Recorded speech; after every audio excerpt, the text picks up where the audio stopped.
With Sky Sports News, Paul, unmute yourself, away you go.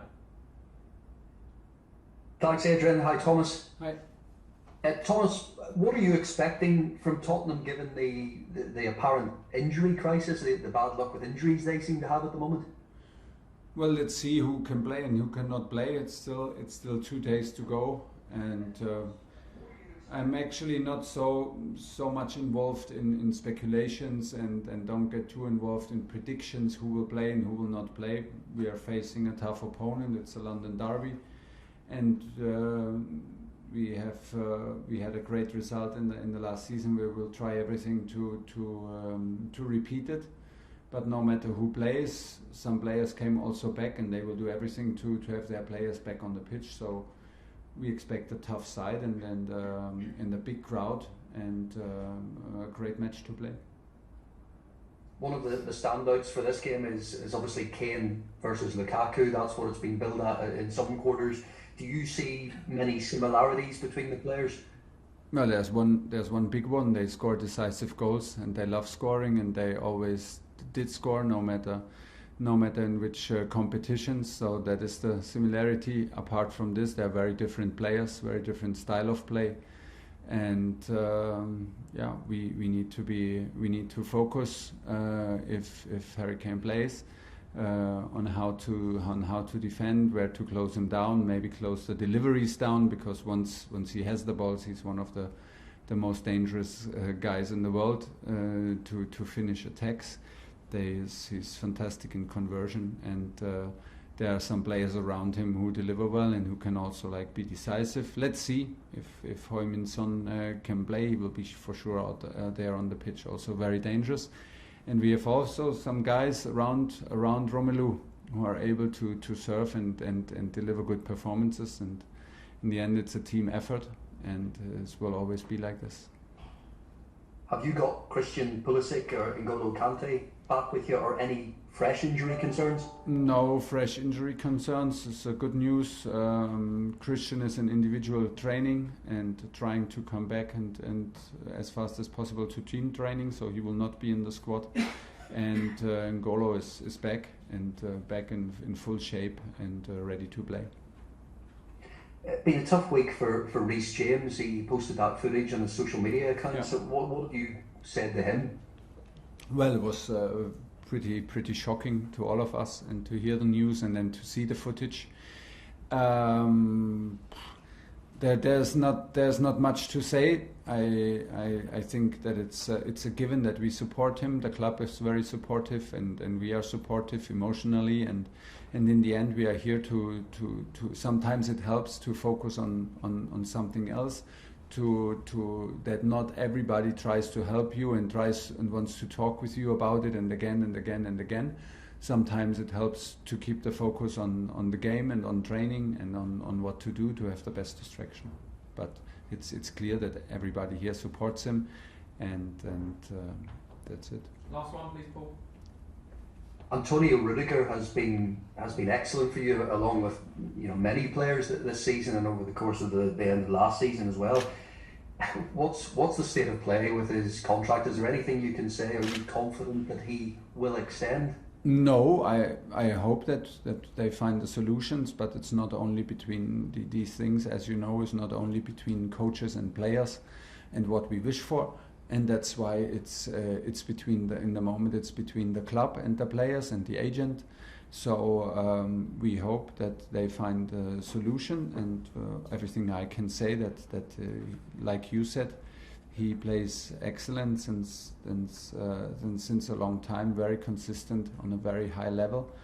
I feel him very calm, very focused, and obviously not a distraction for him. So everything is in place, and give the things the time they need. Sometimes needs a bit longer. Sometimes things get very fast. But there's nothing new, no news from my side, and I think that Tony feels very, very good at Chelsea. He feels the respect from his teammates, and he feels the importance that he has in the team and in the squad. Well deserved, because he delivers. He feels the love from the supporters when he plays. He's in the strongest league in Europe in a big club. So not many reasons to change that, but in the end it's like I said, between him and the club, and it's in good hands. I'm calm and relaxed. Whatever has to happen will happen. John Southwood, 5 Live. Hello Thomas, how are you? Hi, I'm good. You've won the last 2 games, but is it fair to say that as a team you have to be your best in the 2 games? And if so, why is that? Yeah, but it's I think it's pretty normal. I did not expect us to be at our top level in early September, and not after this particular pre-season, after a long Corona period, after this particular pre-season, and after national break. I did absolutely not expect the very best game from us as a team. So for me, in the moment, is more important that we are competitive, that we show a certain mentality, and that we play relentless, and we have belief to overcome difficult minutes and games and periods within games. We have to admit that Aston Villa and Zenit played on their top level. So this is also what we have to accept and respect, that opponents are strong and competitions are hard. It's a good thing that we are able to win. It's tough in the moment to win for us. Things are not easy, but it's nothing to worry. We have things to improve in the rhythm of the game, in the understanding of the rhythm, in the accelerations, in the counter pressing after ball loses. So there is stuff to improve. Today we had a fantastic training session and used the time together to prepare this and to focus on these things.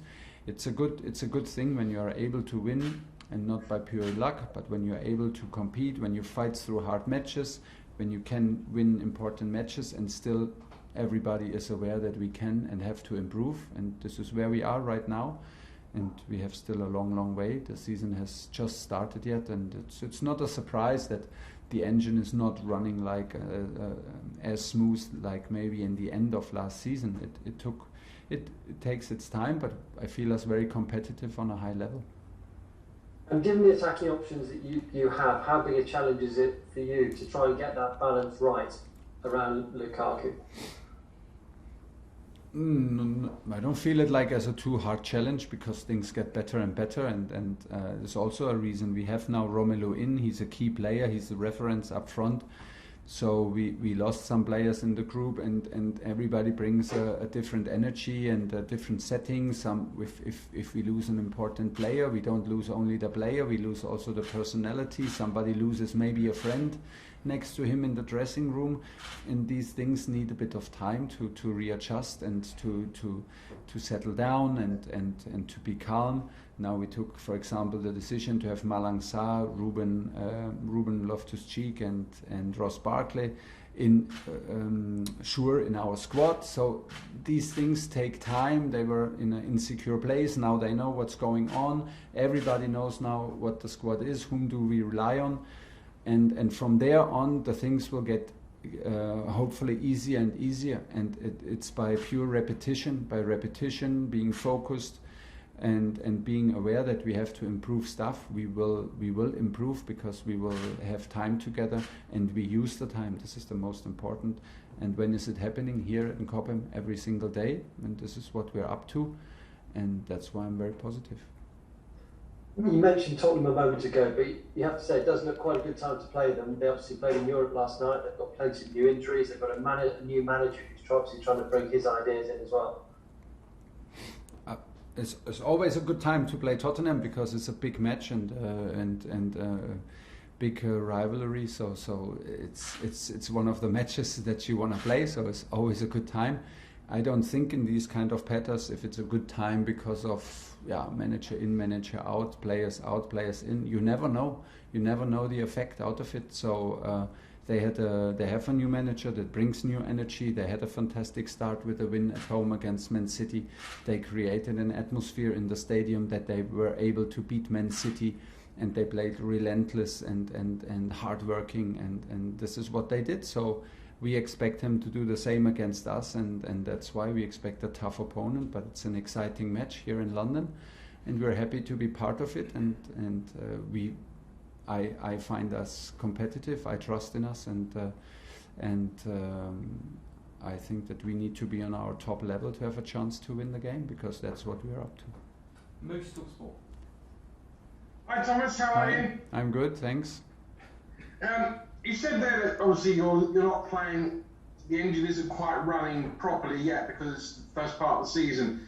Does that make it even more important that Chelsea are hard to beat? So that if you're not playing well, you're still with a chance of winning games, as we've seen against Villa and yeah, but not playing well. I would not sign a not playing well. We can do better, but we are a team that's tough to beat, and it's much easier to have results and play better than play good, have no results, and keep the momentum going. It's in the place where we are. It's easier because, of course, a win helps to have a good atmosphere, to keep calm, to be open for criticism. And this helps, and I think that in the moment I feel that everybody is aware that we can do better. We're not really bad, but we can do better. And in some periods of the game we have very, very good periods. But we have to admit that teams came very well prepared. Aston Villa changed for the first time in years their formation. They played with a fantastic attitude and quality. Zenit changed the formation in a 5-4-1, so they came with a Champions League quality team, but they played like a real underdog in terms of tactical approach. So this needs a bit of time to adapt, because this is what we were up to. We are on a good run in terms of results, and we still are. And so teams come well prepared and make life very, very difficult for us. This is more or less our fault. This is what we deserved. And now we have to find solutions again, and this is what we do. And while we are doing this, we are able to be a team hard to beat, and this is what we want to be. We want to be the team that nobody wants to play against in any competition, and we want to behave like it on Sunday. And this is very, very important to have this kind of attitude, because it's normal that things don't go always in your direction in between 90 minutes, in between the whistles, and so you have to be able to fight through difficult moments, and this is what we do, and we overcome these moments, and we are never in doubt of what we are doing. I feel us very confident to go through these moments within games, and maybe it's the best also to accept it, that it can happen, and to not over expect from us.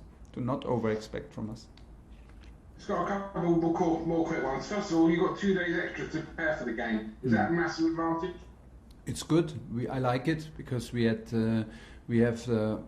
like after a good day off, which was good for us.